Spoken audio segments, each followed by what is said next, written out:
Another interview here from Afghanistan. You're on TalkingWithHeroes.com, talk show program, www.talkingwithheroes.com. Also check out our online news site, www.thankyouforyourservice.us. I am Bob Calvert, your host, and once again I want to thank you all, those of you who are watching and sharing these with other people. It's how we're going to reach 1 million plus people. And so what we're going to do now is I'm going to introduce Captain David Williams. Okay, do you have any experience yourself with like care packages or letters from home, or do you hear much about that?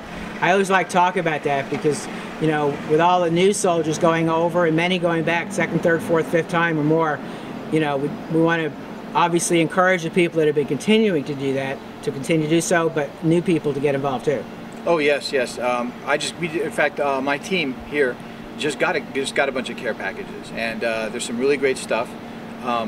I don't feel right keeping all the stuff in the package, so I'm going to send a lot of my stuff down to the combat outposts that don't have a PX on the post, that don't have, you know, the things we have here. So those are the soldiers I want to get, you know, the packages. There's some of the things like some toothbrushes and stuff I'm going to keep, but most of that stuff I'll be sending down to the combat outposts, and they really, really need it and really, really appreciate it. Yeah, I can account for that. I left here, I thought I was coming back in 2 days, and I ended up going out to some forward operating bases and found myself without a comb or a brush. Fortunately, I cut my hair before I left, but still, you know, it's just a slight inconvenience, but obviously our troops go through these kind of things month after month after month after month. Oh yes. So it's a short inconvenience for me. So who'd you get these packages from? It was the Jersey Soldiers Care. Okay. So it's it looks like it's basically the well, we did our train up in Fort Dix, which is in New Jersey. So apparently they got our names and they started sending us these care packages, which are great. Yeah, a lot of the support groups do that. They get APO addresses, which is what we're getting out to some of the groups, and start taking care of you guys. Yeah, no, it's absolutely wonderful. What about letters and cards? Oh, one of my soldiers, Sergeant Scott, he got a care package. Apparently it was from some kind of school, because there were a lot of little cards enclosed, and it's neat to read those. Getting letters from home, and we also get postcards from Soldiers Angels and other people who just write, and they put any soldier on the card. They're not supposed to do that anymore, but you know, some people still do, and as long as it's a postcard, it shouldn't be a problem. Yeah, some groups do that, any soldier. Some actually assign what Soldiers Angels assign somebody to a particular soldier. I know my son-in-law was well taken care of on both his deployments. Oh yes. And I've got really good friends that were taken care of on their deployments, and actually actively helping some of these groups now that they're back, that have retired. What would you say to the American people in terms of continuing to support our men and women here? And also the families back home, because that's something we don't want people to forget, is the families. Definitely. The families back home are as important as we are, because they support us here. We couldn't do this job without them supporting us here. In fact, you wouldn't have anyone here if families back home didn't support us here. And support for them from the Army and from other groups is extremely important. It's extremely important. I would say to the American people, thank you for the support. Everyone may not agree why we're here or why we're in Iraq or wherever we are in the world, but the support we get is just incredible, and that's the important thing. The important thing is to support people who are far away and may not, you know, have too much of a choice in the matter. I was in the middle of my teaching high school when I was pulled over here, so that support from back home is extremely important to me. Let's talk a little bit about that, because I've been in other embeds. I've been with National Guard, I've been with Reserve, and you know, the Army, Marines, usually it's full-time. That's what you do, but that's not what you do. Talk a little bit about the reserves. Well, the reserves, basically, I was active duty before, and then when I got out, I started doing my 1 weekend a month, 2 weeks a year. I did it well beyond my contract date, simply because I enjoy being there, and I enjoy the people I work with in my reserve unit.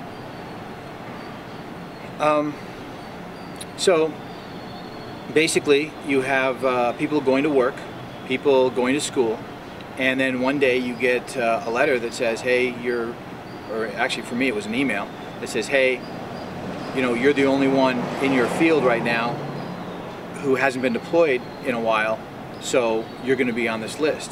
And then you get another email saying, yes, you were selected, you're going to be cross-leveled to this unit over here, and then you go.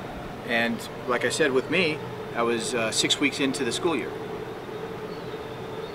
So you have to explain that to your students, obviously your friends, your family.